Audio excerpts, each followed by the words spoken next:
আসসালামু আলাইকুম। তোমাদের সবার বহুল প্রতীক্ষিত আরো একটি চমৎকার ক্লাস নিয়ে চলে আসছি এবং ক্লাসটা ওয়ান শট ক্লাস শুধুমাত্র শঙ্করায়নের উপর। শঙ্করায়নের উপর একটা ক্লাস করব আমরা এবং এই একটা ক্লাসে শঙ্করায়নের সবকিছু শিখে ফেলবো। কি কি শিখবো আগে আউটলাইন বলি। প্রথমে আমরা শঙ্করায়নের বেসিক শিখবো, শঙ্করায়ন কি এবং বেসিক সিকিউতে যে সমস্ত শঙ্করায়নগুলো আসে তার ডিটেলস ব্যাখ্যা দেখব। এমসিকিউ এর জন্য কিছু ইনফরমেশন আসে, সেই ইনফরমেশনগুলো দেখবো। এরপরে 1 মিনিটের একটা এমসিকিউ সলভ করার জন্য তুমি তো সময় পাও, তাই না? জাস্ট 5 সেকেন্ডে একটা শঙ্করায়ন দেখেই তুমি বলে দিতে পারবা যে এই যৌগের শঙ্করায়ন এইটা, এই যৌগের শঙ্করায়ন এটা, এই যৌগের শঙ্করায়ন এটা, যেটা আমরা অ্যাডমিশনে শেখাই। সেই অ্যাডমিশন ট্রিক্সটা শিখিয়ে দিব যাতে কোনো যৌগের শঙ্করায়ন যদি এইচএসসি লেভেলে আসে তুমি যাতে ইজিলি পারো, সেটাও জাস্ট দেখাই দিব ক্লাসের শেষের দিকে। তো তুমি শুরু থেকে শেষ পর্যন্ত ক্লাসটা দেখবা। এই একটা অসাধারণ শঙ্করায়ন ক্লাসের মাধ্যমে শঙ্করায়নের হোল কনসেপ্ট তোমার ক্লিয়ার হয়ে যাবে, ইচ অ্যান্ড এভরিথিং তুমি বুঝতে পেরে যাবা। সো যদি ক্লাসটি ভালো লেগে থাকে তাহলে অবশ্যই চ্যানেলে সাবস্ক্রাইব করো এবং ফ্রেন্ডের সাথে বইলো যে মিল্টন ভাইয়ের চ্যানেল আছে, ভাইয়ের চ্যানেলে সাবস্ক্রাইব করে আয়, তাহলে আমাদের 1 লাখ পূর্ণ হয়ে যাবে। ওকে, সো চলো আমরা দেরি না করে আজকে ক্লাসটা শুরু করি। প্রথমে আসবো আমাদের শঙ্করায়ন ক্লাসের শঙ্করায়ন কি এই ব্যাপারটা বুঝতে। তো শঙ্করায়ন কি এই ব্যাপারটা বুঝতে যে আমাদের যোজ্যতা অরবিটাল বোঝা লাগবে। শঙ্করায়ন কি এই ব্যাপারটা বুঝতে গেলে আমাদের যোজ্যতা অরবিটাল বোঝা লাগবে। এখন বলবা যোজ্যতা অরবিটাল ব্যাপারটা কি? যোজ্যতা অরবিটাল হচ্ছে বহিস্থ কক্ষপথে বা বহিস্থ কক্ষপথে যে ইলেকট্রনগুলো থাকে সেই ইলেকট্রনগুলো যেই অরবিটালগুলোতে থাকে সেটা হচ্ছে আমাদের যোজ্যতা অরবিটাল। সো যোজ্যতা স্তরের অরবিটাল হচ্ছে যোজ্যতা অরবিটাল। এখন যোজ্যতা অরবিটাল কেন বোঝা লাগবে? কারণ হচ্ছে শঙ্করায়ন যোজ্যতা স্তরের যে ইলেকট্রনগুলো আছে ওই ইলেকট্রনগুলা এবং ওই ইলেকট্রনগুলার অরবিটালে ঘটে। সো আমরা যোজ্যতা অরবিটাল এবং শঙ্করায়ন এই জিনিসপত্রগুলো ভালো করে আগে দেখব। এখন দেখো, আমরা যদি সিম্পলি কার্বনের কথা চিন্তা করি, কার্বনে আমাদের 6টা ইলেকট্রন আছে। সো এর স্বাভাবিক অবস্থায় যদি ইলেকট্রন বিন্যাস দেখো, ইলেকট্রন বিন্যাস দেখলে দেখবা 1s2 2s2, তাহলে কত আসলো? 2p2, 6টা। দেখো 1s2 2s2 2p2। তো এখন যেহেতু 2p2, তার মানে এই কার্বনের যোজ্যতা স্তরে আমরা কয়টা ইলেকট্রন পাচ্ছি বলো তো? মাত্র 2টা ইলেকট্রন পাচ্ছি। সো এই 2টা ইলেকট্রন পাইলে এখান থেকে আমরা প্রপারলি বিভিন্ন টাইপের যৌগ গঠন করতে পারি না। শুধুমাত্র 2টা ইলেকট্রন পাইলে এখান থেকে আমরা কার্বনের বিভিন্ন টাইপের প্রপারলি যৌগ গঠন করতে পারি না। এবং যোজ্যতা স্তরে আমাদের যে অরবিটালগুলো আছে এই অরবিটালগুলোরও শক্তি পার্থক্য আছে। একটা এস অরবিটাল আর একটা পি অরবিটাল, এই দুইটা জিনিস সেম না। একটা এস অরবিটাল এবং আরেকটা পি অরবিটাল, এই দুইটা জিনিস সেম না। সো যখন আমরা এই প্রপারলি যৌগ গঠন করতে পারবো না এবং শক্তি আমাদের যখন সেম হবে না, তখন দেখা যাবে কি, আমরা যদি দেখি অরবিটালের আকৃতির দিকেও যদি তাকাই, একটা এস অরবিটাল দেখতে এরকম, তাই না? একটা এস অরবিটাল গোল আকৃতি, বাট একটা পি অরবিটাল এরকম ডাম্বেল আকৃতি। দুইটা তো সেম না, আকৃতিও সেম না, এদের শক্তিও সেম না। সো তখন এরা যৌগ গঠনের জন্য কি হবে? উত্তেজিত অবস্থায় যাবে। তো উত্তেজিত অবস্থায় কার্বন সি, এইটার শঙ্করায়ন কেমন আসবে আমরা যদি দেখার চেষ্টা করি। 1s2 2s, এখানে একটা ইলেকট্রন থাকবে, আর এই জায়গাতে দেখো 2p এর 2px 2py আর 2pz এই অরবিটালগুলো তৈরি হবে। ফলে দেখা যাবে কি, আগে আমাদের 2টা ইলেকট্রন একটা করে ছিল আর এখান থেকে একটা ইলেকট্রন এই জায়গায় চলে যাবে। ফলে এখন আমাদের যোজ্যতা স্তরের 4টা অরবিটালে দেখো 4টা ইলেকট্রন চলে গেছে। আমাদের যোজ্যতা স্তরের 4টা অরবিটালে 4টা ইলেকট্রন চলে গেছে। সো দেখো S orbital, P orbital, P orbital, P orbital, 4টা অরবিটালে 4টা ইলেকট্রন চলে গেছে। এখন যেটা হয় যে যৌগ গঠনের জন্য এই 4টা অরবিটাল এখন সংকরিত হয়। সংকরিত হওয়া মানে কি? দেখো, সংকরিত হওয়া এই কথাটার মানে হচ্ছে এরা একত্রে মিশ্রিত হয়ে নতুনভাবে তৈরি হওয়া। তো নতুনভাবে তৈরি আমরা কি কনসেপ্টে করব? কনসেপ্টটা তোমাকে যদি আমি একটু সিম্পলি বোঝানোর চেষ্টা করি, একদম সিম্পলি বোঝার চেষ্টা করবা। ধরো তুমি সকালবেলা তুমি এবং তোমার ছোট ভাই দুইজন নাস্তা করবা, পরোটা খাবা। তো পরোটা কেমন আকৃতির হয়? গোলাকৃতির হয়। এটা একটা পরোটার আকৃতি। তো এখন একটা হোটেলে তোমার ছোট ভাই পরোটা কিনতে গেছে। এখন দুর্ভাগ্যের বিষয়, ওই হোটেলে 3টা পরোটা ছিল। এখন তোমাদের দুইজনের লাগবে 4টা পরোটা। তো 4টা পরোটা লাগলে তুমি যদি ওখান থেকে 3টা কিনে আনো তাহলে তো হইতেছে না। তো তোমার ছোট ভাই কি করছে, আরেকটা হোটেলে যে আরেকটা পরোটা কিনে আনছে। এখন এক এক হোটেলের পরোটার সাইজ এক এক রকম। সো তোমরা এখন 3টা সেম সাইজের পরোটা পাইছো, 3টা সেম সাইজের পরোটা পাইছো, আর একটা ডিফারেন্ট সাইজের পরোটা পাইছো, বুঝছো? এরকম 4টা পরোটা পাইছো। এখন 4টা পরোটা পাইছো, 3টা ডিফারেন্ট সাইজ, 3টা সেম সাইজ, একটা ডিফারেন্ট সাইজ, কিন্তু তোমরা দুইজন চাচ্ছ সবাই সমান সাইজের পরোটা খাইতে। এখন এই সময় সবাই সমান সাইজের পরোটা কিভাবে খাইতে পারে? উপায় আছে একটা। কি উপায়? এই 4টা পরোটাকে তুমি কি করবা? মিশ্রিত করবা। এই 4টা পরোটাকে মিশ্রিত করবা। এই 4টাকেই মিশ্রিত করে আগে আবার নতুন করে খামির বানাই নিবা। নিয়ে এই 4টাকে সমান ভাগে ভেঙে 4 ভাগে ভাগ করবা। ব্যাপারটা এরকম, সমান ভাগে ভেঙে 4 ভাগে ভাগ করবা। তো ব্যাপারটা এরকম যদি হয় তাহলে আমরা কি করি? আমরা এই জায়গাতে অরবিটালে যখন সংকরায়ন করি তখন এই জায়গায় 4টা আলাদা আলাদা শেপের যে অরবিটাল আছে, এই 4টা অরবিটালকে আমরা মিশ্রিত করে সমান আকৃতির এবং সমসংখ্যক 4টা অরবিটাল তৈরি করি। তাহলে দেখো আমরা কি করি, আমরা যোজ্যতা অরবিটাল গুলাকে মিশ্রিত করে, দেখো সংকরায়নের সংজ্ঞা দেখবা, আমরা এখানে যোজ্যতা অরবিটাল যেগুলো আছে, যোজ্যতা অরবিটাল, এই অরবিটালকে প্রথমে মিশ্রিত করি। তাহলে আমরা প্রথমে যোজ্যতা অরবিটাল নিলাম, তারপরে যেটা করলাম মিশ্রিত করলাম, এবার এইটাকে কি করব, সম আকৃতির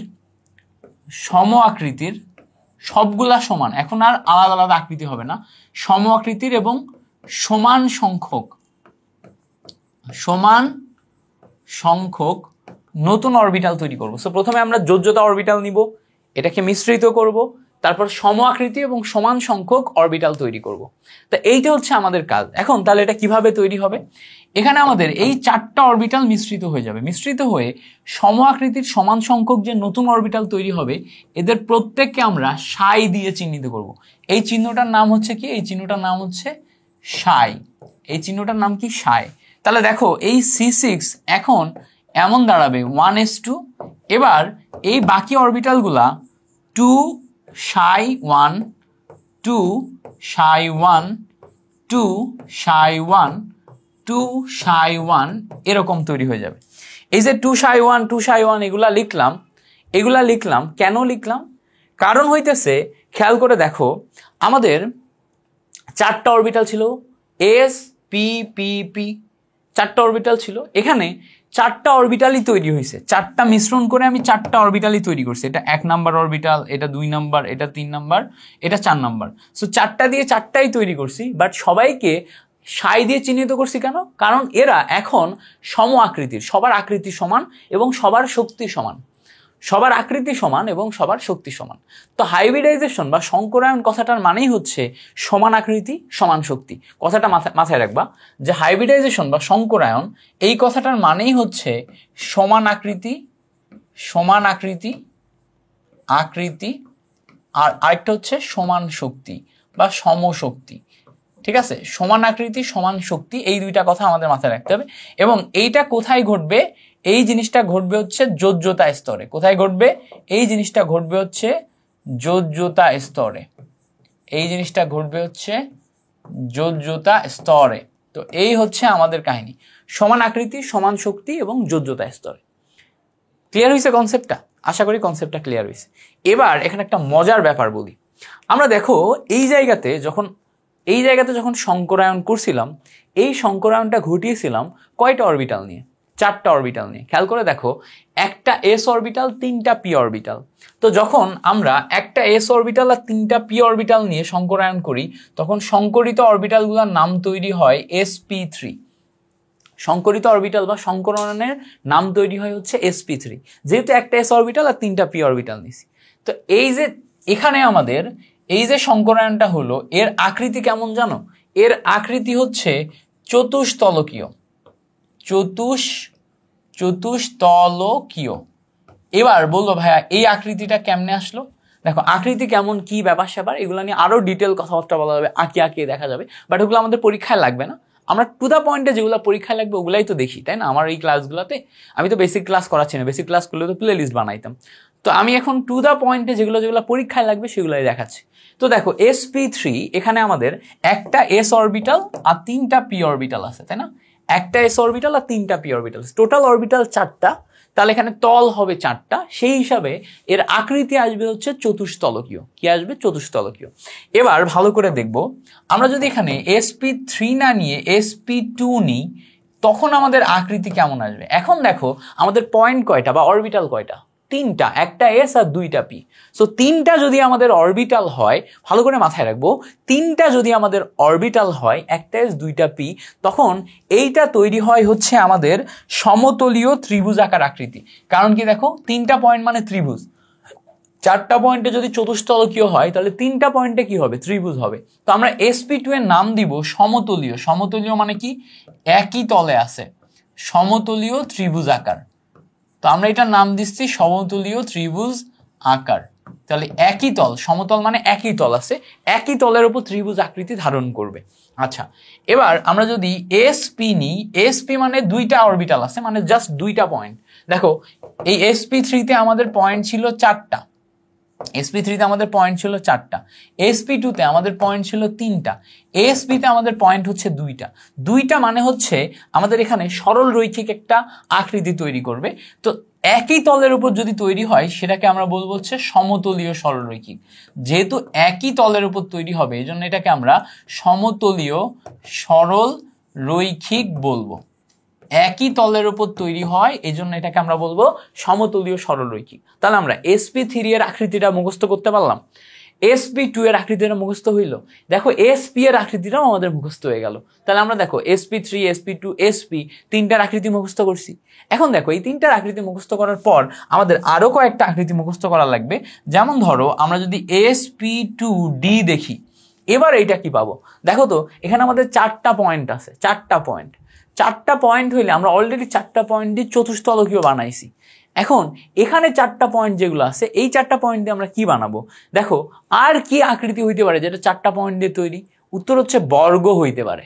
বর্গ চিন্তা করে দেখবা 4টা পয়েন্ট দিয়ে তৈরি। তো এখানে আমাদের সিমিলার টাইপের অরবিটালগুলো থাকলে চতুস্তলকীয় হচ্ছিল, সমতলীয় ত্রিভুজ আকার হচ্ছিল, সমতলীয় সরলরৈখিক হচ্ছিল। এইটার নাম শুধু সরলরৈখিকও হয়, হ্যাঁ, এটার নাম শুধু সরলরৈখিকও বলে।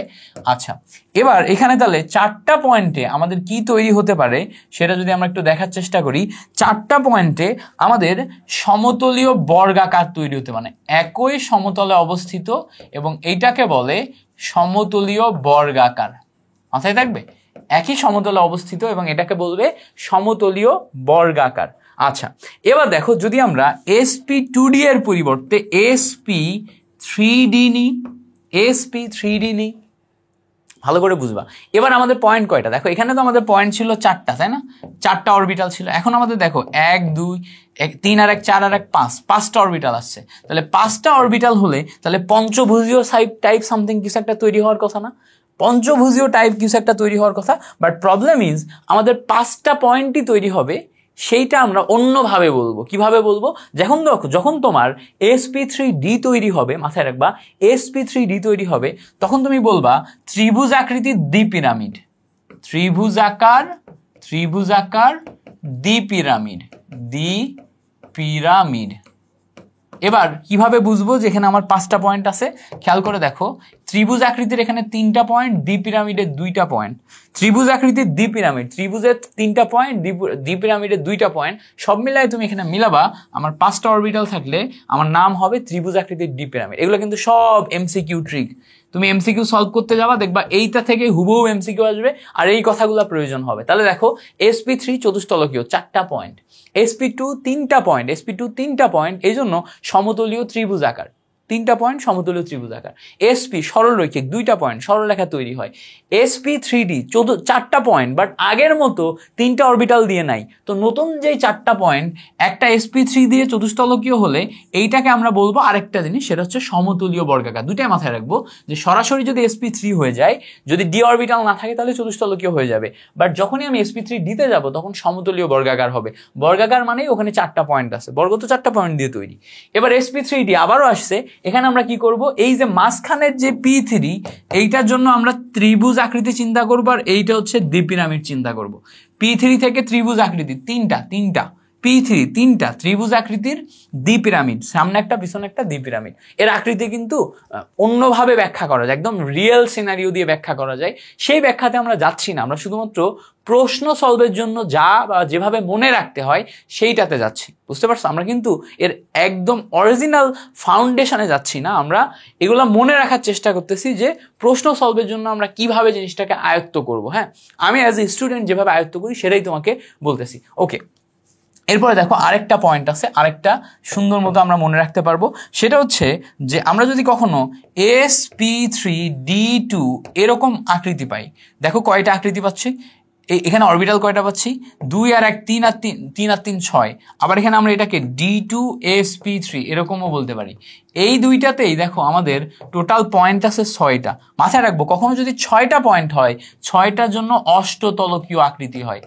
অষ্টতলকীয়, 6টা পয়েন্ট হওয়া মানেই অষ্টতলকীয় আকৃতি হবে। আবার বলি, কখনো যদি 6টা পয়েন্ট হয়, 6টা পয়েন্ট হওয়া মানেই অষ্টতলকীয় আকৃতির হবে। তাহলে খেয়াল করো, আগে আমাদের 6টা পয়েন্ট, 5টা পয়েন্ট, 6টা পয়েন্ট, 5টা পয়েন্ট, 4টা পয়েন্ট, 2টা পয়েন্ট, 3টা পয়েন্ট, 4টা পয়েন্ট, এইগুলো পয়েন্ট ধরে ধরে অরবিটালগুলোর নাম মুখস্থ করতে হবে। এই যা যা লিখে দিলাম এগুলো সব তোমার এমসিকিউ এর জন্য ইম্পর্টেন্ট, এগুলো সব এমসিকিউ এর জন্য ইম্পর্টেন্ট। এবার আমরা দেখো, আমরা এবার শঙ্করায়নের ক্ষেত্রে sp3 শঙ্করায়নের ব্যাখ্যা পড়বো। sp3 শঙ্করায়নের ব্যাখ্যা, এই জিনিসটা পড়ার চেষ্টা করবো। sp3 শঙ্করায়ন ব্যাখ্যা। আচ্ছা, তো sp3 শঙ্করায়ন ব্যাখ্যা যখন আমরা দেখব তখন আমাদের অ্যাকচুয়ালি কি ঘটনা ঘটবে সেটা আগে বোঝার চেষ্টা করতে হবে। সো দেখো, CH4 একটা যৌগ মিথেন, এই জায়গাতে sp3 শঙ্করায়ন ঘটে। কিভাবে ঘটে, কিভাবে বের করতে হয় ওটা আমরা একটু পরে দেখব। আগে আমরা এইটাই ধরে নিলাম sp3 শঙ্করায়ন ঘটে। তো এর শঙ্করায়নটার একটু ব্যাখ্যা করার ট্রাই করি, কেমনে ভালো করে খেয়াল করো। কার্বন আছে, এই কার্বনের 6টা ইলেকট্রন আছে। এই কার্বনের স্বাভাবিক ইলেকট্রন বিন্যাস হচ্ছে 1s2 2s2 2px1 2py1, এইটা হচ্ছে স্বাভাবিক ইলেকট্রন বিন্যাস। এবার এইটা যদি আমরা উত্তেজিত অবস্থায় ইলেকট্রন বিন্যাস করি, এটা হচ্ছে নর্মাল স্টেটের পরে উত্তেজিত অবস্থায় ইলেকট্রন বিন্যাস, এটাকে আমরা বলে দিচ্ছি এটা হচ্ছে স্বাভাবিক, এটা হচ্ছে স্বাভাবিক ইলেকট্রন বিন্যাস। এবার আমরা উত্তেজিত অবস্থায় ইলেকট্রন বিন্যাস যখন করব তখন 1s2 আসবে, 2s1 আসবে, 2px এর পাওয়ার 1 আসবে, 2py এর পাওয়ার 1 আসবে, 2pz এর পাওয়ার 1 আসবে, বা একটা করে ইলেকট্রন যাবে। এখান থেকে একটা ইলেকট্রন লাস্ট অরবিটালে চলে গেছে। এখন দেখো, যোজ্যতা স্তরে আমাদের 4টা ইলেকট্রন আছে এবং সব ভাঙা ভাঙা, প্রত্যেকটা সিঙ্গেল ইলেকট্রন বা সিঙ্গেল ঘরের, এবং আমাদের হাতে একটা s অরবিটাল আর 3টা p অরবিটাল বিদ্যমান আছে, একটা s এবং 3টা p অরবিটাল বিদ্যমান আছে। তো এইটা হচ্ছে উত্তেজিত অবস্থায়, এটা কি, এটা হচ্ছে উত্তেজিত অবস্থায়। এখন সংকরিত অবস্থায় কি হবে? সংকরিত অবস্থায় যখন আমি যাব, C6 এর সংকরিত অবস্থায় যখন আমি যাব 1s2, এবার তখন আমাদের 2ψ1 তার একটা ইলেকট্রন, 2ψ2 তার উপর একটা ইলেকট্রন, 2ψ3 তার উপর একটা ইলেকট্রন, 2ψ4 তার উপর একটা ইলেকট্রন। তো এটা 1, এটা 2, এটা 3, এটা 4। তো দেখো সবগুলা সমশক্তি সম্পন্ন অরবিটাল। এবার মজার ব্যাপার হচ্ছে এখানে ঘটনাটা কি ঘটছে। দেখো, এইটার যখন সংকরণ হয় তখন এখানে আমাদের একটা s অরবিটাল ছিল, তো একটা s অরবিটালের আকৃতি এরকম গোলাকৃতির, আর আমাদের 3টা p অরবিটাল ছিল। তো 3টা p অরবিটালের আকৃতি কেমন ভালো করে বোঝার চেষ্টা করব। এটা x অ্যাক্সিস, এটা y অ্যাক্সিস, আর এটা হচ্ছে z অ্যাক্সিস। সো আমাদের এখানে অরবিটালগুলা x অ্যাক্সিস বরাবর একটা অরবিটাল ছিল, তাই না? x অ্যাক্সিস বরাবর একটা অরবিটাল ছিল। তো x অ্যাক্সিস বরাবর ডাম্বেল আকৃতির যদি অরবিটাল থাকে তাহলে সেটা কেমন দেখাবে আমরা যদি একটু দেখি। ডাবল ডাম্বেল আকৃতির অরবিটাল x অ্যাক্সিস বরাবর, তো একটা x অ্যাক্সিস বরাবর অরবিটাল ছিল। সেম ভাবে একটা y অ্যাক্সিস বরাবর অরবিটাল ছিল। তো আমি এখানে 3টায় চিহ্নিত করলাম, করে একটাকে y অ্যাক্সিস বরাবর অরবিটাল নিলাম, একটা y অ্যাক্সিস বরাবর অরবিটাল ছিল, এবং একটা এখন z অ্যাক্সিস বরাবর অরবিটাল হবে, z অ্যাক্সিস বরাবর অরবিটাল হবে। 3টা নিলাম, z অ্যাক্সিস বরাবর যদি অরবিটাল হয়, দেখো এই একটা z অ্যাক্সিস বরাবর অরবিটাল ছিল। তাহলে এখন আমাদের টোটাল অরবিটাল গেল একটা s, একটা px, একটা py, আর একটা হচ্ছে pz। এখন এই 4টা অরবিটাল একসাথে সংমিশ্রিত হয়ে নতুন যে অরবিটাল গঠন করে সেটা দেখতে কেমন হয়। এই 4টা অরবিটালই একটা সেন্ট্রাল পয়েন্টে আসে, এবং এই সেন্ট্রাল পয়েন্টে এসে উপরে একটা অরবিটাল গঠন করে, নিচে একটা অরবিটাল গঠন করে, সাইডে একটা অরবিটাল গঠন করে, এই সাইডে একটা অরবিটাল গঠন করে, এই 4টা অরবিটাল তৈরি করে। ঠিক আছে, এই 4টা অরবিটালের আমরা যদি একটু দাগাই তাহলে এটা হবে 2 psi 1, এটা হবে 2 psi 2, এটা হবে 2 psi 3, এটা হবে 2 psi 4। তাহলে এই 4টা অরবিটাল যারা ভিন্ন ভিন্ন আকৃতির এবং ভিন্ন শক্তি সম্পন্ন ছিল, এরা সবাই একত্রে মিলিত হয়ে এখন একটা নতুন অরবিটাল গঠন করলো, যেটা আমাদের সংকরিত অরবিটাল, এবং এইটা হচ্ছে আমাদের সেই সংকরিত অরবিটাল। এই সংকরিত অরবিটালটা দেখতে কেমন? এরকম, বুঝতে পারছো? সো এইটা হচ্ছে আমাদের সেই সংকরিত অরবিটাল। তাহলে এই সংকরিত অরবিটালটা এই যে এই আকৃতি আকারে আছে, এটা আসলে কিসের আকার? এটা আসলে কার্বনের আকার, বাট আমাদের তৈরি হয়ে আসছে তো CH4। তাহলে CH4 এর আকার কেমন হবে? দেখো, এই সংকরিত অরবিটালের দিকে যদি তাকাও, উপরের দিকে এরম আছে, নিচের দিকে এরম আছে, এখানে এরকম আছে, এখানে এরকম আছে। এটা হচ্ছে আমার কার্বনের, তাই না? এটা হচ্ছে আমাদের কার্বনের। এখন আমাদের খেয়াল করো, এটা একটা হাইড্রোজেন, এটা একটা হাইড্রোজেন, এটা আরেকটা হাইড্রোজেন, তাই না? হাইড্রোজেনের s অরবিটাল দেখতে কেমন? এরকম। এটা আরেকটা হাইড্রোজেনের s অরবিটাল, এটা আরেকটা হাইড্রোজেনের s অরবিটাল, এরকম গোলাকৃতির হবে। এখন আমাদের যেহেতু যৌগটা CH4, তাহলে এই 4টা কার্বনের সংকরিত অরবিটালে 4 হাতে 4টা হাইড্রোজেন এসে বসবে। তো 4টা হাইড্রোজেন এসে এখানে গোলাকৃতির হাইড্রোজেন এসে বসে যাবে। এই যে গোলাকৃতির s অরবিটালের হাইড্রোজেন এসে বসে যাবে, গোলাকৃতির s অরবিটালের হাইড্রোজেন এসে বসে যাবে, গোলাকৃতির s অরবিটালের হাইড্রোজেন এসে বসে যাবে। তো এই হচ্ছে আমাদের মেইন কাহিনী। দেখো, এই হচ্ছে আমাদের মেইন কাহিনী, এবং এটাই হচ্ছে আমাদের CH4 এর সংকরণের পর যৌগের স্ট্রাকচার। CH4 এর সংকরণের পর যৌগের স্ট্রাকচার। তাহলে আমাদের যদি CH4 এর সংকরায়ন ব্যাখ্যা করতে বলে, আমরা পারবো কিনা? পারবো। কেন? কিভাবে? এইভাবে জিনিসটা গঠিত হচ্ছে। তাহলে আমাদের যখন sp3 সংকরায়ন গঠন করতে বলবে বা ব্যাখ্যা করতে বলবে, তখন আমরা এইভাবে গঠন করতে পারবো। বুঝতে পারছো? তো যোজ্যতা স্তরে যে অরবিটালগুলো থাকে, সেই অরবিটালগুলো মেইনলি সংকরায়নে অংশগ্রহণ করে। এখানে একটা নোট রাখো, এখানে একটা নোট রাখো। এখনো পর্যন্ত আমরা যতগুলা দেখছি সবগুলা কিন্তু তোমার সিগমা বন্ধনের মাধ্যমে যে অরবিটাল তৈরি হয়েছে সেইটা। তো মাথায় রাখবা, সিগমা বন্ধন এবং মুক্ত জোড় সংকরায়নে অংশগ্রহণ করে। সিগমা বন্ধন প্লাস মুক্ত জোড় সংকরায়নে অংশ নেয়, সংকরায়নে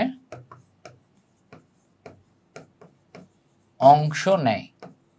আর মাথায় রাখতে হবে যে পাই বন্ধন যারা আছে, পাই বন্ধন অসংকরিত অবস্থায় থাকে, অসংকরিত অবস্থায় থাকে বা সংকরায়নে অংশ নেয় না। ঠিক আছে? সো এই হচ্ছে আমাদের বোঝার বিষয়। একটা সিগমা বন্ধন, মুক্ত জোড় ইলেকট্রন, এরা সংকরায়নে অংশ নিবে। পাই বন্ধন যারা আছে, এরা অসংকরিত অবস্থায় থাকবে, এরা সংকরায়নে অংশগ্রহণ করবে না। তাহলে এই পর্যন্ত আমরা ক্লিয়ার হয়েছি কিনা? এই পর্যন্ত ক্লিয়ার হইলে এবার চলো আমরা সংকরায়নের, আমরা যদি একটু বেসিক sp2 সংকরায়নকে প্র্যাকটিক্যালি দেখার ট্রাই করি। তো sp2 সংকরায়ন দেখায় হচ্ছে, আমরা যদি দেখার চেষ্টা করি, এই যে বোরন ক্লোরাইড যেটা আছে, এটা sp2 সংকরণ দেখায়। কেন দেখায়, কিভাবে দেখায়, এটা আমরা পরে ব্যাখ্যা করব। আগে আমরা ধরেই নিলাম sp2 বোরন ক্লোরাইড দেখায়। এখন বোরন ক্লোরাইডের sp2 সংকরণ কিভাবে হচ্ছে এবং এর আকৃতি কেমন, এগুলার ব্যাখ্যা আমরা এখন দেখার চেষ্টা করব। তো দেখো, বোরন ক্লোরাইডে আমাদের বোরন আছে, তাই না? তো স্বাভাবিক অবস্থায় বোরনে আমাদের ইলেকট্রন সংখ্যা 5। সো এখানে যদি আমরা এই বোরনের ইলেকট্রন সংখ্যা 5 দিয়ে ইলেকট্রন বিন্যাস করি, তো আমরা এখানে 1s2 2s2, তাই না, 2s2 আর 2p1 পাবো, 2p1 পাবো। সো 2px এর উপর 1, px অরবিটাল যেটা আছে, 2px অরবিটাল যেটা আছে, এইটার উপর 1। তাহলে এখানে যদি একটু দেখার চেষ্টা করো, এখানে আমরা মেইনলি কি পাচ্ছি, এই দেখো এই পার্টটা পাচ্ছি, এই পার্টটা 2s2 2px1, 2s2 2px1। এখন এইটা তো স্বাভাবিক অবস্থায়। তাহলে উত্তেজিত অবস্থায় কি ঘটবে? এই বোরনের যখন উত্তেজিত অবস্থা আসবে, তখন ইলেকট্রনগুলা এক্সাইটেড স্টেটে এসে কি করবে, এখানকার ইলেকট্রন ভেঙে যে পিতে চলে যাবে। তো আমাদের এখানে 2s এর উপর একটা ইলেকট্রন যাবে, 2px এর উপর একটা ইলেকট্রন যাবে, 2py এর উপর একটা ইলেকট্রন যাবে। তো আমাদের এই ইলেকট্রনগুলা ভেঙে যে, দেখো এই ইলেকট্রনগুলা ভেঙে যে এখন উত্তেজিত অবস্থায় এই অবস্থা ক্রিয়েট করছে, এই স্টেট ক্রিয়েট করছে, এটা হচ্ছে এক্সাইটেড স্টেট। এখন এক্সাইটেড স্টেট ক্রিয়েট করার পর যে অংশটা আছে এই অংশের ভিতর দেখো একটা এস অরবিটাল আছে, একটা পি অরবিটাল, একটা পি অরবিটাল। সো দুইটা পি আর একটা এস, তাই না, দুইটা পি আর একটা এস আমাদের এখানে উপস্থিত আছে। সো এরা এখন সংকরায়নে অংশ নিবে। তাহলে কি এস উপস্থিত আছে, পি উপস্থিত আছে। তাহলে এখন যদি আমরা দেখার চেষ্টা করি, একটা এস অরবিটালের আকৃতি গোলাকৃতির, তাই না, একটা পি অরবিটাল পি এক্স এর আকৃতি কেমন, এক্স এক্সিস বরাবর ডাবল ডাম্বেল, আরেকটা পি ওয়াই আকৃতি কেমন, ওয়াই এক্সিস বরাবর ডাবল ডাম্বেল। এই সবগুলা একত্রিত হয়ে বা মিশ্রিত হয়ে যখন আমাদের সংকরায়ন গঠন করবে তখন সংকরিত অরবিটালের আকৃতি কেমন হবে। এই সবগুলা মিলে যখন আমাদের সংকরায়ন গঠন করবে তখন সংকরিত অরবিটালের আকৃতি খুব সিম্পল হবে। আমাদের ওই যে আমরা বলছিলাম sp2 এর ক্ষেত্রে ত্রিভুজ আকৃতির হয়, তো একটা সেন্ট্রাল পয়েন্ট থাকবে, সেন্ট্রাল পয়েন্টের উপরে এরকম আকৃতি, এই সাইড এরকম আকৃতি, এই সাইড এরকম আকৃতি। এই সেন্ট্রাল পয়েন্টটা হচ্ছে আমাদের কার্বন, এই কার্বনের তিন সাইডে তিনটা অরবিটাল এভাবে থাকে, যারা হচ্ছে সংকরিত অরবিটাল। এখন সংকরিত অরবিটাল যখন হইছে আমাদের এখানে যোগের সাথে গঠন হইছে কি বা যোগ হইছে কি বলতো, পি ক্লোরিন যোগ হইছে না। এই ক্লোরিনের তো আর এস অরবিটাল যোজ্যতা স্তরে থাকে না, ক্লোরিনেরও কিন্তু পি অরবিটাল থাকে যোজ্যতা স্তরে। তো ক্লোরিনে ইলেকট্রন বিন্যাস করে তুমি পি অরবিটাল পাবা যোজ্যতা স্তরে। সেই ক্লোরিনের পি অরবিটাল আবার এখানে এসে বসবে, ক্লোরিনের পি অরবিটাল আবার এখানে এসে বসবে, বসলে এই জায়গাতে ওভারল্যাপ করে এখানে ক্লোরিন হবে। ক্লোরিনের পি অরবিটাল আবার এখানে এসে বসবে, ক্লোরিনের পি অরবিটাল এখানে বসে এই জায়গাতে ওভারল্যাপ করবে, করে সংকরায়নের পর বন্ধন গঠন করবে। ক্লোরিনের পি অরবিটাল এইভাবে এখানে এসে বসবে, আরেকটা ক্লোরিন করে এখানে বন্ধন গঠন করবে। সো এখানে একটা ক্লোরিন, এখানে একটা ক্লোরিন, এখানে একটা ক্লোরিন এসে আমাদের মেইন যৌগটা গঠন করলো।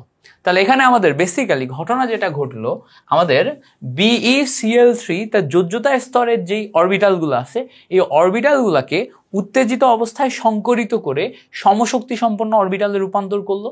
এই যে এই তিনটা হচ্ছে আমাদের কি ছিল, এই তিনটা ছিল আমাদের প্রথমত 2s, এটা ছিল 2px, এটা ছিল 2py।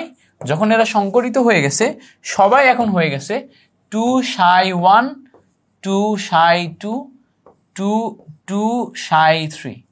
এই যে তিনটা অরবিটাল তৈরি করে ফেলছে, 2ψ1, ψ2, ψ3, তিনটা সংকরিত অরবিটাল তৈরি করে ফেলছে। তাহলে এই যে তিনটা সংকরিত অরবিটাল তৈরি করলো, এই তিনটা সংকরিত অরবিটাল দেখো সবগুলা ক্লোরিনের সাথে এভাবে আমাদের বন্ধন গঠন করছে।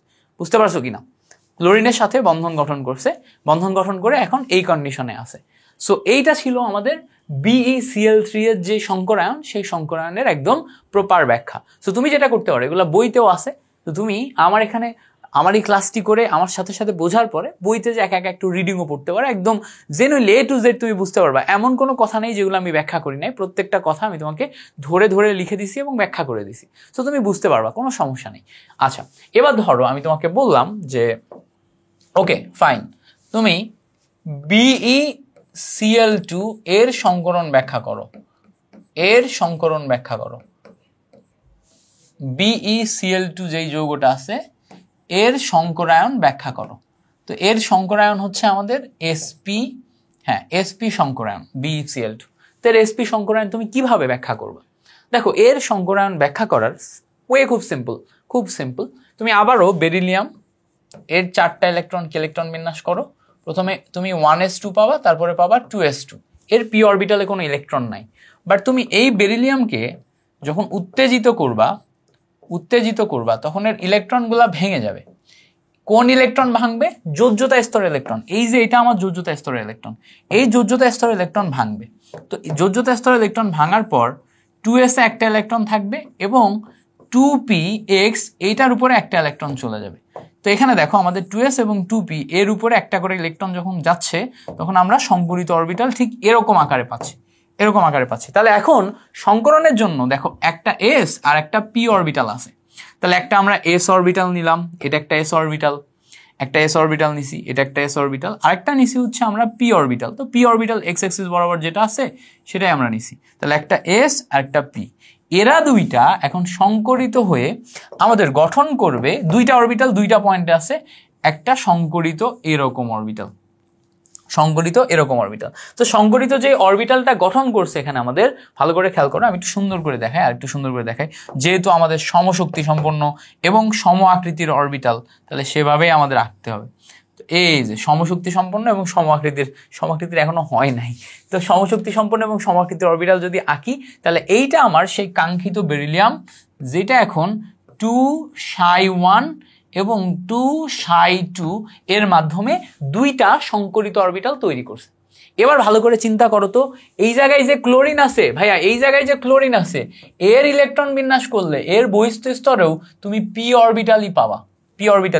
তো ক্লোরিনের যে পি অরবিটাল, সেটা এসে এই সংকরিত অরবিটালের সাথে সিগমা বন্ধন গঠন করে। ক্লোরিনের ওই পি অরবিটাল এখানে এসে ক্লোরিনের ওই পি অরবিটাল এখানে আসবে, ওকে, আবার এখানে আসবে। সো আমরা একটু এখানে দেখাই, এই যে এখানে আসবে, এখানে এসে সিগমা বন্ধন গঠন করবে। তাহলে এটা একটা ক্লোরিন, এটা একটা ক্লোরিন, তাই না, এটা একটা ক্লোরিন। তাহলে দেখো এইভাবে একটা সুন্দর স্ট্রাকচারের মাধ্যমে আমরা কি গঠন করছি, সংকরিত অরবিটালের সাথে যৌগ গঠন করছি, BeCl2 যৌগ গঠন করছি। তা আমি যেভাবে দেখাইছি, তুমি এখন বইতে যে ব্যাখ্যাটা পড়ো, দেখবে তুমি ঠাস করে বুঝে গেছো, এমন কিছু নাই যেটা তুমি বুঝো নাই, ইজিলি বুঝতে পেরে গেছো। সো সংকরায়ন কি, সংকরায়নের মাধ্যমে কি কি ঘটলো, এই জিনিসপত্রগুলো আমরা ইজিলি বুঝতে পারলাম। এখন আমরা এই সংকরায়নের কিছু এমসিকিউ ট্রিক দেখব। কি দেখবো ভাইয়া? এই সংকরায়নের কিছু এমসিকিউ ট্রিক দেখবো। এমসিকিউ ট্রিক অলরেডি কিন্তু আমি দেখাইছি একটা, ওই পয়েন্টগুলা নিয়ে কার কোন ধরনের সংকরণ হয় সেই এমসিকিউ ট্রিকটা দেখাইছি। আরেক ধরনের এমসিকিউ ট্রিক আমরা দেখব। এখন সংকরায়ন বের করার জন্য আমাদের একটা ফর্মুলা আছে, কোন একটি যৌগের সংকরায়নের জন্য তোমার ফর্মুলা হচ্ছে, সংকরায়ন বের করার ফর্মুলা হচ্ছে half into V plus M minus C plus A, এই ফর্মুলা দিয়ে বের করা যায়। তো এখানে এই ফর্মুলার ডিটেলস তুমি দেখবা বইতে দেয়া আছে। তোমরা অনেকে যারা আগে সংকরায়ন ক্লাস করছো, আজকে সেকেন্ড টাইম করতেছো, তোমরা জানো এটা দিয়ে কিভাবে বের করতে হয়, এটা নিয়ে কোনো সন্দেহ নাই। বাট আমি এইটা দিয়ে সংকরায়ন বের করাকে প্রেফার করি না, কারণ সংকরায়ন কখনো আমাদের বড় কোশ্চেনে ব্যাখ্যামূলকভাবে বের করতে বলে না। সংকরায়ন সবসময় আমাদের এমসিকিউতে আসে এবং জিজ্ঞেস করে অমুক যৌগের সংকরায়ন কি। যেমন ধরো তোমাকে জিজ্ঞেস করবে CH4, তারপরে NH3 অ্যামোনিয়া, CH2O পানি, তারপরে ধরো তোমাকে বলে দিল এরকম PCl5, তারপরে POCl2, এই যৌগের সংকরায়ন বের করো। এমসিকিউতে একটাই বলবে, আমি অনেকগুলো একবারে দিয়ে দিলাম। তাহলে এই যৌগগুলা সংকরায়ন যখন তোমাকে বের করতে বলবে, তখন এই যৌগগুলা সংকরায়ন তুমি কেমনে বের করবা? তখন বের করার জন্য আমাদের নতুন একটা কনসেপ্ট শিখতে হবে। কনসেপ্টের নাম হচ্ছে স্টেরিক নাম্বার কনসেপ্ট।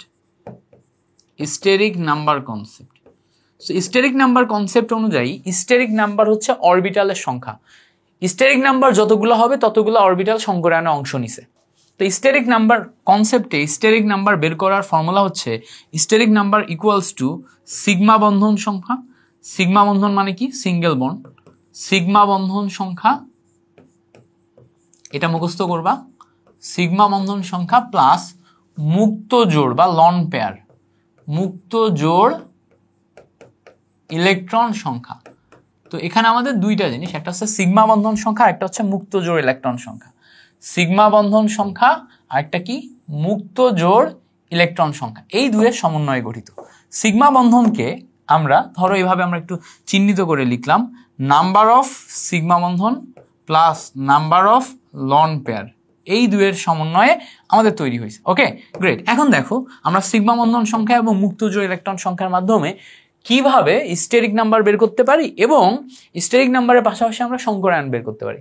সাপোজ ধরো আমরা CH4 মিথেন এই যৌগটা নিলাম। এখন এই যৌগের যদি আমরা এই ফর্মুলার মাধ্যমে বের করতে চাই, তাহলে এই যৌগকে আগে আমাদের ভেঙে লিখতে হবে। তো আমি একটু ভেঙে লিখি। এই যৌগের স্ট্রাকচার হচ্ছে, এই যৌগের এক হাতের কার্বনে একটা হাইড্রোজেন থাকে, এই হাতে আরেকটা হাইড্রোজেন থাকে, এই হাতে আরেকটা হাইড্রোজেন থাকে, এই হাতে আরেকটা হাইড্রোজেন থাকে। যোজ্যতা স্তরে কার্বনের যোজ্যতা স্তরে কয়টা ইলেকট্রন ছিল? 4টা ইলেকট্রন ছিল। সেই 4টা ইলেকট্রনের সাথে দেখো 4টা হাইড্রোজেন 4টা সিগমা বন্ধন গঠন করছে। তার মানে খেয়াল করে দেখো এখানে কার্বনের একটা সিগমা বন্ধন, 2টা সিগমা বন্ধন, 3টা, 4টা। তো এখানে কার্বনের টোটাল সিগমা বন্ধন হচ্ছে 4টা। যেহেতু যোজ্যতা স্তরে মাত্র 4টাই ইলেকট্রন ছিল, তাহলে এখানে কিন্তু যেহেতু যোজ্যতা স্তরে মাত্র 4টা ইলেকট্রন ছিল, তাহলে এখানে কিন্তু আমাদের আলাদা করে কোনো লন পেয়ার ইলেকট্রন নাই। তার মানে আমরা এখন এই জায়গাতে স্টেরিক নাম্বার বের করতে যে আমরা সিগমা বন্ধন পাচ্ছি 4টা, লন পেয়ার পাচ্ছি 0। তার মানে আমাদের স্টেরিক নাম্বার আসছে 4। স্টেরিক নাম্বার কত আসছে? 4। তো আমরা মাথায় রাখবো স্টেরিক নাম্বার কনসেপ্টে এই যে স্টেরিক নাম্বার, এটাকে যদি আমি x ধরি, x ইকুয়ালস টু যদি 4 আসে, 4 আসা মানে অরবিটাল হবে 4টা। 4 আসা মানে কি? অরবিটাল হবে 4টা। 4টা হলে একটা s, 3টা p। এইটাকে বলা হচ্ছে sp3। দেখো 3টা p অরবিটাল, একটা s অরবিটাল। ওকে, এবার দেখো x ইকুয়ালস টু যদি 3 আসে, 3 মানে কি? স্টেরিক নাম্বার 3, তাহলে অরবিটাল কয়টা হবে? 3টা। তাহলে প্রথমে s যাবে আর 2টা p যাবে। দেখো x ইকুয়ালস টু যদি কখনো 2 আসে, তাহলে এখন আমরা অরবিটাল নিব 2টা, একটা s একটা p। আচ্ছা, এবার বলবা ভাই যদি আরো বেশি আসে, হ্যাঁ বেশি আসতে পারে। x ইকুয়ালস টু যদি 5 আসে, তাহলে আমার হাতে একটা s 3টা p আছে, পরে আমাদের d অরবিটালে যাওয়া লাগবে না? তাহলে একটা s 3টা p একটা d হলে sp3d। এখন ধরো x ইকুয়ালস টু যদি 6 আসে, তাহলে কোথায় যাব? একটা s নিব, 3টা p নিব, তারপর 2টা d নিব। দেখো তো এইটাকে এভাবেও লেখা যায় d2sp3। দুইটা কিন্তু সেম না, দুইটার ভিতর ডিফারেন্স আছে, বাট ডিফারেন্সটা আমরা একটু বড় হয়ে বুঝবো। আমরা জটিল যৌগের সংকরায়নে এইটার পার্থক্য বুঝছি যে sp3d আর d2sp3 কি, এবং এটা মেইনলি হচ্ছে যে তোমার ওই স্ট্রং ফিল্ড লিগ্যান্ড এবং উইক ফিল্ড লিগ্যান্ড, এই দুইটার কারণেই তোমার হচ্ছে পার্থক্যটা তৈরি হয়। সো এটা নিয়ে আমরা পরে কথা বলবো। আচ্ছা, এই পর্যন্ত আমাদের ক্লিয়ার হয়েছে কিনা? এই পর্যন্ত যদি ক্লিয়ার হয়, এবার আসো আমরা তাহলে এখানে অরবিটাল পাইছিলাম কত? 4টা যদি অরবিটাল হয়, তাহলে আমাদের সংকরায়ন আসবে হচ্ছে sp3, একটা s 3টা p, টোটাল মিলে 4। বুঝতে পারছো? তাহলে CH4 মিথেনের সংকরায়ন কিভাবে বের করলাম শিখে গেছি। ওকে, এবার দেখো আমরা যদি অ্যামোনিয়ার বের করার চেষ্টা করি, অ্যামোনিয়ার কেন্দ্রীয় পরমাণু কে বলো তো? অ্যামোনিয়ার কেন্দ্রীয় পরমাণু হচ্ছে নাইট্রোজেন। নাইট্রোজেনে আমাদের টোটাল ইলেকট্রন থাকে 7টা, তোমার প্রথম অরবিটালে থাকে 2টা, আউটার শেলে থাকে কয়টা? 5টা। আউটার শেলে থাকে 5টা। এবার চিন্তা করো এই নাইট্রোজেনের এদিকে একটা হাত, এদিকে একটা হাত, এদিকে একটা হাত, এখানে একটা ইলেকট্রনের সাথে একটা হাইড্রোজেন আরেকটা ইলেকট্রন সমযোজী বন্ধন গঠন করছে, এখানে একটা ইলেকট্রনের সাথে আরেকটা হাইড্রোজেন সমযোজী বন্ধন গঠন করছে, এখানে একটা ইলেকট্রনের সাথে আরেকটা হাইড্রোজেন সমযোজী বন্ধন গঠন করছে। তাহলে এখানে যেই 3টা সমযোজী বন্ধন বা সিগমা বন্ধন তৈরি হলো, এখানে নাইট্রোজেনের ইলেকট্রন মাত্র 3টা আর হাইড্রোজেনের ইলেকট্রন 3টা, এই মিলে এক একটা বন্ধনে 2টা করে ইলেকট্রনের মাধ্যমে বন্ধন গঠন হয়েছে। তাহলে চিন্তা করো আউটার শেলে 5টা ইলেকট্রন ছিল, তার 3টা ব্যবহার হয়ে গেছে, তাহলে মাথার উপর এক জোড়া মুক্ত জোড় থেকে যাবে। তাহলে এই মাথার উপর আমার এক জোড়া মুক্ত জোড় আছে। তাহলে এখানে যদি আমি স্টেরিক নাম্বার বের করতে চাই, তাহলে দেখো সিগমা 1টা 2টা 3টা, তাহলে সিগমা হচ্ছে আমার 3টা আর আমার মুক্ত জোড় কয়টা? মুক্ত জোড় হচ্ছে আমার একটা। মুক্ত জোড় কয়টা? মুক্ত জোড় হচ্ছে একটা। টোটাল মিলে আমার তৈরি হলো 4। তার মানে এখানে সংকরায়ন হবে হচ্ছে sp3। 4 হলো sp3। বুঝতে পারছো? তাহলে এমসিকিউতে যদি অ্যামোনিয়ার সংকরায়ন বের করতে বলে আমার মুখস্থ করা লাগবে এইটুকু, জাস্ট মাথার ভিতর 3 সেকেন্ডে ক্লিক করাবা, 5 সেকেন্ডে ক্লিক করাবা, শেষ। ওকে, এবার দেখো অ্যামোনিয়ার পর আমরা যদি একটু পানির দিকে তাকাই, H2O, পানির ক্ষেত্রে কি ঘটে? পানির ক্ষেত্রে কেন্দ্রীয় পরমাণুকে অক্সিজেন। চিন্তা করো অক্সিজেনে আমাদের 8টা ইলেকট্রন থাকে, তাই না? প্রথম অরবিটালে 2টা, পরের অরবিটালে 6টা। এখন চিন্তা করো এই অক্সিজেনের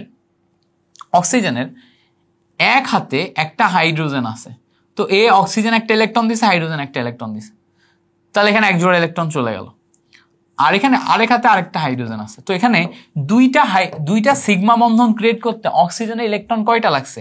এখানে মাত্র একটা লাগছে। দেখো খেয়াল করো, এখানে মাত্র একটা লাগছে, এখানে মাত্র একটা লাগছে, তাহলে 2টা ইলেকট্রন ব্যবহার হয়েছে। টোটাল ইলেকট্রন 6টার ভিতর 2টা যদি ব্যবহার হয়, তাহলে এখনো 4টা থেকে যাচ্ছে। তাহলে এখানে 2টা আর এখানে 2টা, 4টা থেকে গেলে এখানে 2টা আর এখানে 2টা। তাহলে একটু ভালো করে খেয়াল করে দেখো যে এক জোড়া দুই জোড়া পাচ্ছি না, দুই জোড়া পাচ্ছি। তাহলে এখানে আমরা স্টেরিক নাম্বার যখন বের করব, দেখো 1 2 সিগমা বন্ধন 2 আর মুক্ত জোড় 1 2 মুক্ত জোড় 2, তাহলে টোটাল মিলে স্টেরিক নাম্বার আসে 4। 4 যদি আসে তাহলে আমরা এখানে আবারও sp3 পাই। তাহলে সংকরণ কি পাই? sp3। বুঝতে পারছো? ক্লিয়ার হয়েছে? এখন যদি আমি তোমাকে বলি ভাই PCl5 এটা সংকরণ বের করো, তুমি কি বলবা? দেখো এইটার সংকরণ বের করা সম্ভব, ইজিলি বের করা সম্ভব। ফসফরাসের ইলেকট্রন সংখ্যা কত? 15টা। তাহলে প্রথম অরবিটালে 2, তারপরের অরবিটালে 8 10, আর পরের অরবিটালে কয়টা থাকবে? 5টা ইলেকট্রন থাকবে, তাই না? এবার 5টা ইলেকট্রন বহিস্থ কক্ষপথে আছে। দেখো তো ফসফরাসের 5টা হাতে 5টা ক্লোরিন আছে না? তো চিন্তা করো এই বহিস্থ কক্ষপথের 5টা ইলেকট্রন 1 2 3 4 5, 5টা ইলেকট্রন বসাইলাম। এখন আমরা যদি ক্লোরিনের সাথে বন্ধন গঠন করতে চাই, তাহলে এই ইলেকট্রনের সাথে একটা ক্লোরিন, এই ইলেকট্রনের সাথে একটা ক্লোরিন, এই ইলেকট্রনের সাথে একটা ক্লোরিন, এই ইলেকট্রনের সাথে একটা ক্লোরিন, এই ইলেকট্রনের সাথে একটা ক্লোরিন, 5 হাতে 5টা ক্লোরিন বা 5টা ইলেকট্রন থেকে 5টা সিগমা বন্ধন গঠন হয়েছে। তাহলে এখানে কোনো লন পেয়ার ইলেকট্রন আছে? উত্তর হচ্ছে না, কোনো লন পেয়ার ইলেকট্রন নাই। তাহলে স্টেরিক নাম্বার কনসেপ্ট অনুযায়ী আমাদের সিগমা বন্ধন 5, লন পেয়ার 0, মোট মিলে আসে হচ্ছে 5। তো 5 আসলে আমরা জানি সংকরায়ন কি হবে? sp3d। কেন? কারণ হচ্ছে একটা s, 3টা p, একটা d, টোটাল মিলে 5টা অরবিটাল। ক্লিয়ার হয়েছে? বুঝতে পারছো? একদম ক্লিয়ারলি বুঝতে পারছো কিনা? Okay great. পরে আসো sp3d, এটা তো বুঝলাম। এখন আসো PCl5 এর পরে আমরা ধরে নিলাম যে আমরা বের করতে যাচ্ছি POCl3। POCl3 এইটা সংকরায়ন কেমনে বের করব? তা আমরা অলরেডি জানি ফসফরাসের বহিস্থ কক্ষপথে ইলেকট্রন থাকে 2 8 10 আর বাইরে থাকে 5টা। তো এখন চিন্তা করো ফসফরাসের বহিস্থ কক্ষপথে যদি আমাদের 5টা ইলেকট্রন থাকে তাহলে সর্বোচ্চ 5টা বন্ধন তৈরি হবে। 5টা বন্ধনের কম হলে তাহলে সেখানে মুক্ত জোড় আছে। এটাই হচ্ছে বেসিক হিসাব। তাহলে এখন এখানে 3টা ক্লোরিন দেখতে পাচ্ছি, তার মানে 3টা ক্লোরিনের সাথে 3টা সিগমা বন্ধন, তাহলে 3টা ইলেকট্রন ব্যবহার হয়ে গেছে। আর অক্সিজেনের সাথে ডাবল বন্ড আছে। তাহলে দেখো তো 5টা ইলেকট্রন ব্যবহার হয়েছে কিনা? এখানে একটা ইলেকট্রন ব্যবহার হয়েছে, এখানে একটা ইলেকট্রন ব্যবহার হয়েছে, 2টা 3টা 4টা 5টা ইলেকট্রন ব্যবহার হয়ে গেছে। এখন মজার ব্যাপার হচ্ছে আমাদের এখানে দেখতে হবে মুক্ত জোড় ইলেকট্রন কি আছে? লন পেয়ার না, এখানে লন পেয়ার ইলেকট্রন 0। সিগমা বন্ধন কি আছে? উত্তর হচ্ছে ইয়েস আছে। এটা সিগমা, এটা সিগমা, এটা সিগমা, এখানে 2টার ভিতরে একটা সিগমা একটা পাই, একটা সিগমা একটা পাই। তাহলে সিগমা কয়টা? 4টা। পাই কয়টা? পাই হচ্ছে 1টা। তাহলে এখন যদি আমি যদি এখন সংকরণ বের করার ট্রাই করি, আমরা দেখছিলাম যে সংকরণের ক্ষেত্রে এক্স বা স্টেরিক নাম্বারের ফর্মুলা অনুযায়ী স্টেরিক নাম্বার ইকুয়ালস টু ছিল সিগমা বন্ধন সংখ্যা plus loan pair.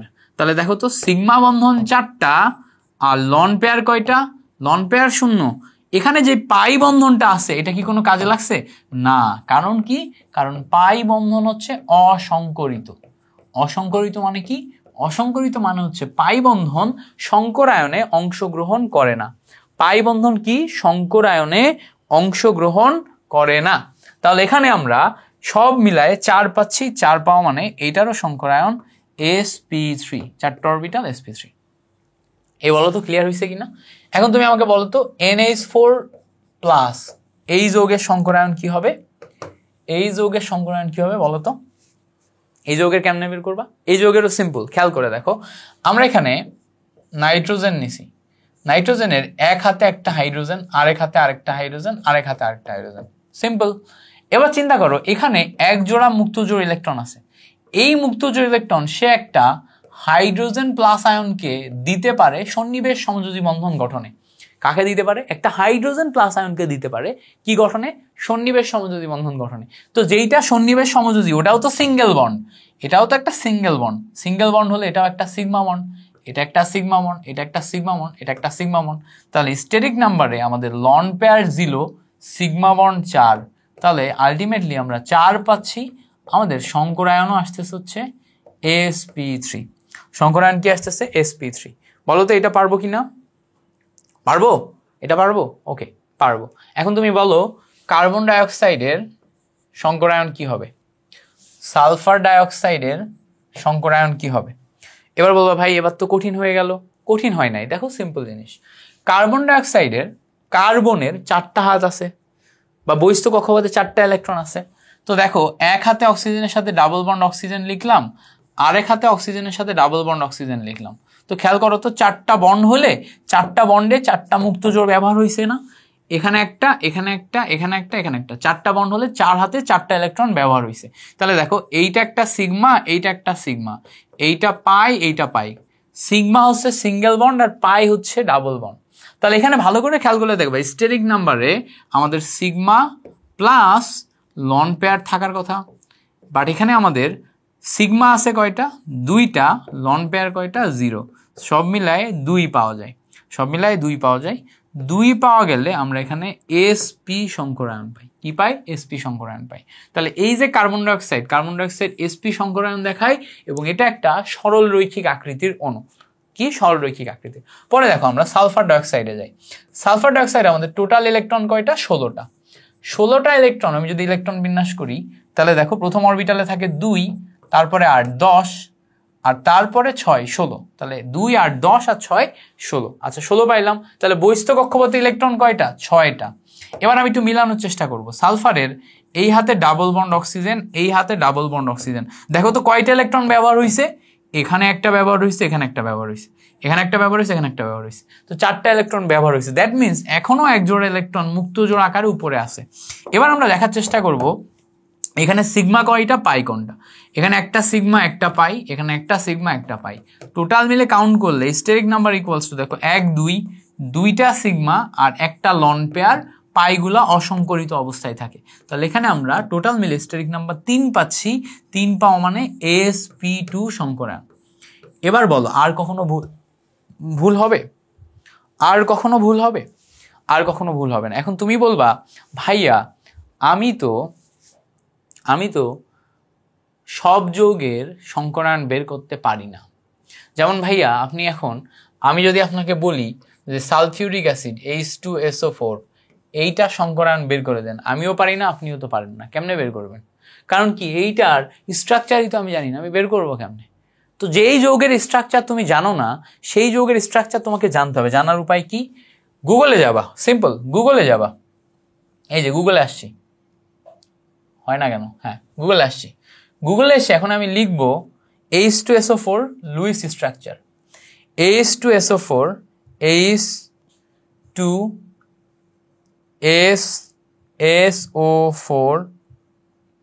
H2SO4 LEWIS Luis. এই যে H2SO4 লুইস ডট স্ট্রাকচার, এটা লুইস ডট স্ট্রাকচার। ওকে, তো দেখো যখনই তুমি বলবা এইটার কথা বলবা দিয়ে তুমি এখানে ইমেজে আসো। ইমেজে আসলে দেখো এই জায়গাতে তুমি লুইস ডট স্ট্রাকচারের ইমেজ পেয়ে যাচ্ছ। এই যে এটা হচ্ছে লুইস ডট স্ট্রাকচারের ইমেজ। এবং তোমার কাজ হচ্ছে এই লুইস ডট স্ট্রাকচারের ইমেজটা ভালো করে শিখে ফেলা। এই লুইস ডট স্ট্রাকচারের ইমেজটা কি ভালো করে শিখে ফেলা। একটু শিখে ফেলা ট্রাই করি। দেখো আমরা প্রথমে সালফার নিছি, double bond oxygen, double bond oxygen. বুঝতে পারছো? দেখো এখানে দেখলে বুঝতে পারবা double bond oxygen, double bond oxygen. এরপরে এখানে আমাদের এইটা ডাবল বন্ড দেখাচ্ছে, এটা ডাবল বন্ড না, এটা সিঙ্গেল বন্ড হবে। এই যে এই স্ট্রাকচারটা দেখলে ভালো বুঝবা এইটা কারেক্ট স্ট্রাকচার, ওইটা কারেক্ট স্ট্রাকচার না, এইটা কারেক্ট স্ট্রাকচার। তো দেখো double bond oxygen, double bond oxygen. এরপরে বাকি যেই 2 হাতে এই জায়গাতে দেখো এই জায়গাতে OH আছে, এখানেও OH আছে। তো এখন যদি ডাবল বন্ড অক্সিজেন পাই, আমরা সংকরায়ন বের করছি কার? সালফারের। সংকরায়ন বের করছি কার? সালফারের।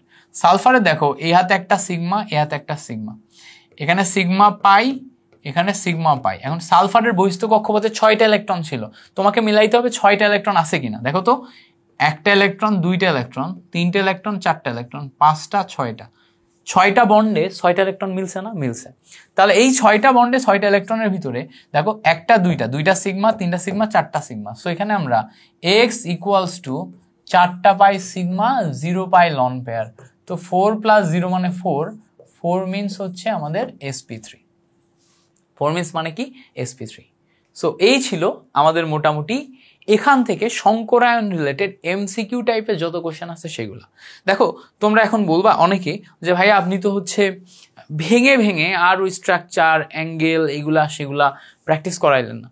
তোমরা অনেকেই সংকরায়ন প্র্যাকটিস করছো। আমার এই ক্লাসগুলোর উদ্দেশ্য তুমি যাতে বেসিকটা বুঝতে পারো, আর ওইটাকে তুমি শর্ট টাইমে রিভিশন দিয়ে টু দ্য পয়েন্টে যা যা দরকার, পরীক্ষার জন্য যা যা দরকার ওগুলা পেয়ে যাও।